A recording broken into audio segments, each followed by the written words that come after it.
बुढ़ापा पेंशन बहुत बढ़िया है जी, स्कीम है तो जी बुजुर्गों को ना किसी के आगे हाथ नहीं पसारना पड़ता।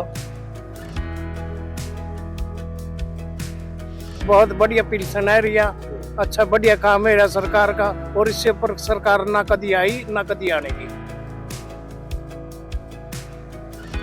काम चल रहा बुढ़िया का सारे का, एक का नहीं सबका पेंशन है। बुजुर्ग आदमी नू किसी बात नहीं पसारना पड़ता, बच्चे ਨੂੰ तंग नहीं करना पड़ता, पैसे मिल जा, दवाई बुट्टी टाइम पर करने। हरियाणा में सबसे ज्यादा सामाजिक सुरक्षा पेंशन दी जाती है, जिसे हाल ही में 3000 रुपए से बढ़ाकर 3200 रुपए मासिक किया गया है। 10 फरवरी 2026 को बुढ़ापा, विधवा, दिव्यांग और अन्य सामाजिक सुरक्षा पेंशन योजनाओं के तहत 1098 करोड़ रुपए जारी किए गए हैं, जिससे 34.14 लाख लोगों को सीधा लाभ पहुंचा है। वहीं सरकार की बुढ़ापा पेंशन से लाभान्वित बुजुर्गों का क्या कुछ कहना है, सुनिए उनकी जुबानी। बहुत ही बढ़िया फायदा जी, ऐसा तो फिर कभी फायदा होया भी नहीं। दवाई बुट्टी टाइम पर करने, कोई चीज लानी करनी हो अपने टाइम पर कर ले जी, जो अपना बुढ़ापे का अपना दवाई बुट्टी का काम चल जाए, अपने खाने पीने का काम चल जाए, बहुत बढ़िया जी। सामाजिक सुरक्षा पेंशन न सिर्फ बुजुर्गों को आर्थिक तौर पर मजबूत बना रही है, बल्कि उनके सम्मान की रक्षा भी कर रही है।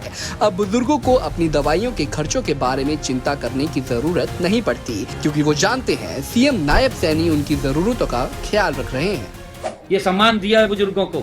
11 वर्षों में वृद्धावस्था पेंशन 1000 रुपए से बढ़ा करके ये 3200 रुपए मासिक किया है, 3200 रुपए मासिक। और इसी प्रकार हमने वृद्धावस्था पेंशन में सबसे ज्यादा 2200 रुपए की बढ़ोतरी की। सशक्त हरियाणा, मजबूत हरियाणा। मुख्यमंत्री नायब सैनी के कुशल नेतृत्व में हरियाणा में बच्चे हो या महिलाएं, युवा हो या बुजुर्ग, सबकी प्रगति और मजबूती के लिए योजनाएं बनाई गई हैं। ऑयल क्राइसिस जिस तरह से हो रहा है और लगातार 2 दिन से प्रोटेस्ट भी कर रहे हैं ऑपोजिशन के लोग, इसको आप कैसे देखते हैं? देश में गैस की, पेट्रोल डीजल की कोई की कमी नहीं है, पर्याप्त भंडार है। हमारे पेट्रोलियम मंत्री बता रहे हैं, देश के प्रधानमंत्री जी बता रहे हैं, सभी 4 सेक्रेटरी बता रहे हैं, हम लोग खुद। मैंने जो वीडियो बनाया वो 6 मिलियन के ऊपर चला गया है और लोग उसमें एप्रिसिएट कर रहे हैं, सबको जानकारी मिल रही है। लेकिन कुछ लोग ये बताए कि कई गैस एजेंसी होल्डर्स ने जानबूझ करके इस समय आपदा में अवसर ढूंढने की कोशिश की है, ऐसे लोगों को जेल भी हो रही है। मैं एक बार पुनः मीडिया के थ्रू देश के लोगों को बताना चाहता हूं, मेरे भाई बहन, चाहे दिल्ली के भाई बहन हो, उत्तर प्रदेश, बिहार, झारखंड, महाराष्ट्र या पूरे देश में कहीं के, आप बिल्कुल धैर्य रखिए। गैस, डीजल, पेट्रोल, ईंधन सब कुछ की पर्याप्त भंडार भारत के पास है। जो काला बाजारी करता हुआ दिखेगा उसकी खैर नहीं है, आप आसपास शिकायत करिए। अभी जब मैं आपसे बात कर रहा हूं तो समाजवादी पार्टी के लीडर्स के घर में 200 सिलेंडर पकड़े गए, एक लोगों के, कांग्रेस के लोगों के घर में सिलेंडर। क्यों ऐसा काम कर रहे हो आप लोग? दुनिया में युद्ध हो रहा है, भारत उस युद्ध से अलग है, भारत न्यूट्रल है, लेकिन भारत के पर्याप्त भंडार होने के बाद भी आप अपना राजनीतिक उल्लू सीधा करने के लिए जो काला बाजारी करा रहे हैं लोग, हम उस पर कड़ी कार्रवाई करें। जब से ये युद्ध स्टार्ट हुआ है तब से जगह जगह हमने देखा है, प्रोटेस्ट भी हुआ था। खामिनाई की डेथ पर ईरान को लेकर लगातार प्रोटेस्ट भी हुआ था। यूपी के जो सीएम हैं उन्होंने बोला अगर ऐसे ही प्रोटेस्ट करना है तो ईरान चले जाओ। देखो, इसमें कोई दो राय नहीं है कि जो राजनीतिक लोग हैं, जो किसी न किसी विचारधारा को समर्थन देते हैं, उनके समर्थक हैं, सड़कों पे आते हैं। अब ये देश में आइडियोलॉजी का भी युद्ध होता ही है, उससे ये लोकतांत्रिक प्रक्रिया है, हम उसके अंदर नहीं जाते। लेकिन जो लोग जानबूझ करके गैस का, सिलेंडर का काला बाजारी करा रहे हैं, जिससे समस्या किसको हुई है आप समझिएगा, समस्या हुई है जो कॉमर्शियल लोग ले रहे हैं। तो कॉमर्शियल जो लोग बिजनेस करते हैं, वो सिलेंडर लाते हैं, उनको 1-2 दिन की समस्या हुई होगी, वो भी सबको हुई नहीं है, कुछ लोगों ने दिखाया है, या कुछ लोग इस आशा में कह रहे कहीं बिल्कुल बंद ना हो जाए। बिल्कुल ऐसा नहीं है भाई साहब, आप सभी लोग सावधान रहिए, सतर्क रहिए, धैर्य रखिए।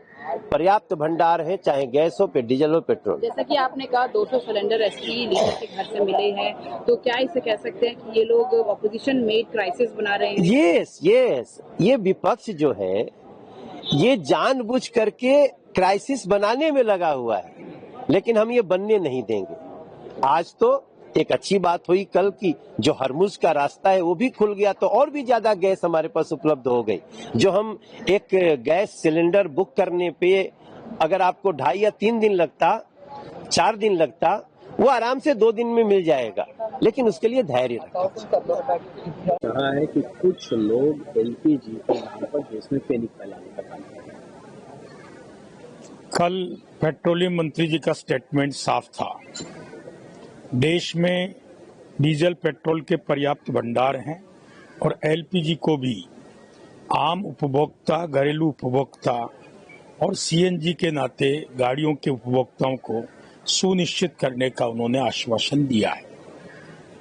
विपरीत परिस्थिति है, युद्धकाल है, पूरा दुनिया तनाव में है, उसके कारण कुछ समस्या हो भी सकती है, अभी तक तो नहीं है। फिर भी देश भर में विद्रोह पैदा करना, अराजकता पैदा करना, लोगों को सड़क पर उतारना, नोटंकी करना, प्रदर्शन करना, यहाँ तक कि संसद की सीढ़ियों पे बैठकर चाय नाश्ते करना, गप्पे मारना, चुटकुले सुनाना, मैं समझता हूँ लोकतंत्र का मखौल है। जनता को देखना होगा कि इस प्रकार की छिछोरी हरकत करने वाले व्यक्तियों को इस सदन तक आने देना चाहिए या नहीं। आखिरी सवाल, राहुल गांधी कह रहे हैं कि सरकार कॉम्प्रोमाइज है। राहुल गांधी कुछ भी कहे, देश की 140 करोड़ जनता कहती है कि नरेंद्र मोदी जैसे मजबूत कोई प्रधानमंत्री नहीं हुआ है, जिसने विश्व मैत्री के साथ इस विकट परिस्थिति में भी, जैसा उस समय यूक्रेन में हुआ था, तिरंगा झंडा लेकर भारतीय छात्र सकुशल लौटे। आज हारमुज से भारत की ओर आने वाले जहाज, क्रूड लेकर आने वाले जहाज सकुशल रवाना हुए हैं। ये बहुत बड़ी उपलब्धि है। इस उपलब्धि को पचा नहीं पा रहे हैं, इसीलिए इस तरह की बातें कर रहे हैं। कोई पैनिक क्रिएट करने की जरूरत नहीं है और जो ब्लैक शेडिंग करेंगे उनके खिलाफ सख्त कार्रवाई। प्रधानमंत्री जी ने बिल्कुल सही कहा है। आप देखिए ना, पार्लियामेंट के बाहर भी जो गैस के सिलेंडर का सिंबल संकेत दे करके और बैठे हैं, ये सब पैनिक क्रिएट करने का ही एक तरीका है।